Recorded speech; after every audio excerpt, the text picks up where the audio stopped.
Owen Parry was an imaginative man who would tell stories to people, saying his younger years were around pirates, battles, and spent around numerous women, although most would be skeptical of his claims. In his 60s, he was living with his sister, Susanna, in Shepton Mallet, England. He was paralyzed and relied on his sister's support, as he was unable to move or walk around.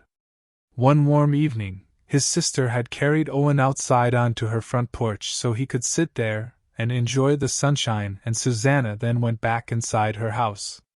Farm workers who were working across the road could see Owen sitting on the front porch. At 7 p.m., Susanna went outside to carry Owen back inside as a storm was coming, but Owen wasn't in the chair anymore. She asked the farm workers if they saw where he went, but they didn't know.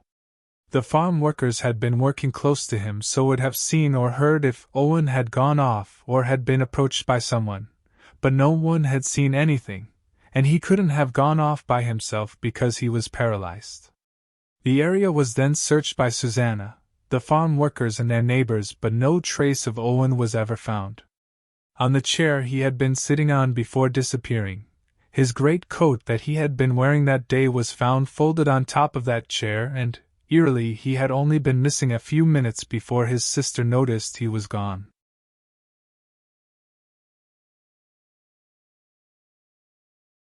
James Tedford was a war veteran who disappeared exactly 3 years to the day of Paula Weldon, a girl who went missing in the same town as him, part of the Bennington Triangle.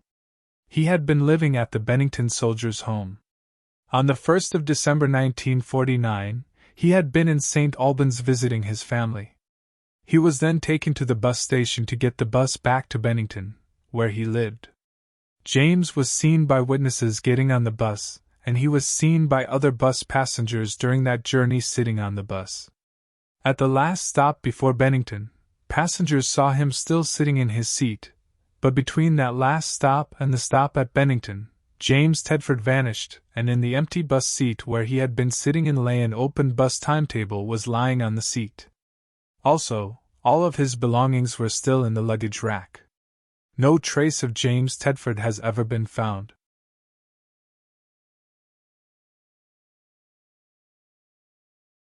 Gary Matthias was one of the 5 Yuba County 5 who went missing on the night of the 24th of February, 1978, after all 5 men had gone to a basketball game at California State University that night.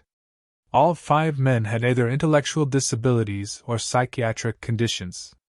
After the basketball game, the 5 friends who got into their car and were supposed to drive home, but instead disappeared.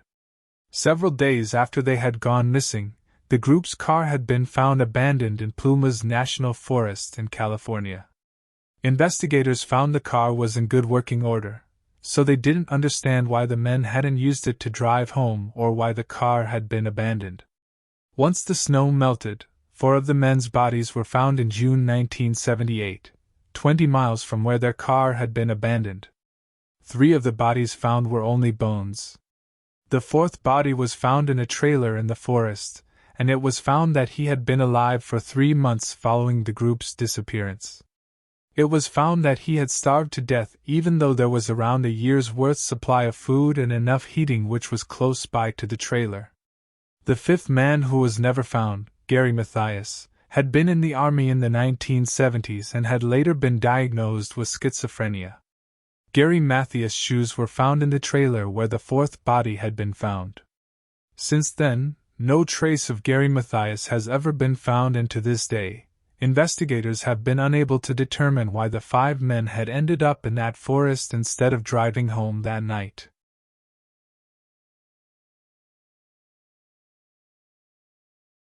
Esther Sirwin had been an actress in Thailand who had received the Best Supporting Actress award for 2 different movies, and she had been a 3rd-time recipient of the Saraswati Award. She was born in Thailand in 1926.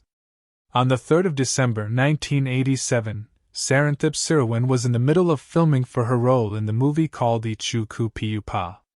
It's believed that whilst on set or sometime in between filming for her role, she disappeared on set.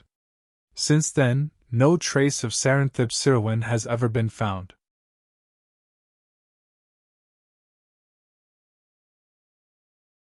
Michael Heeren was a fit and healthy 51-year-old man who was last seen on the 23rd of August, 2008. That morning he spoke to his 26-year-old son on the phone, telling his son that he was leaving his condo and coming to collect a lawnmower from his other property. His son then drove past him on Gateway Road as he was returning home. At 11 a.m., Michael's neighbors witnessed him drive into his driveway, then saw him haul something. After 30 minutes, his neighbors observed Michael driving away on his four-wheeler ATV, and Michael waved at his neighbors as he drove away. Once his family realized he was missing after a few days, a massive search began. His ATV vehicle was located near an abandoned cabin close to a national park that he had never been to before. In his abandoned ATV vehicle, the keys were still in the ignition in high gear and with the kill switch off, and his vehicle was found in a way that it seemed it had been stopped quickly and wasn't found suitably parked.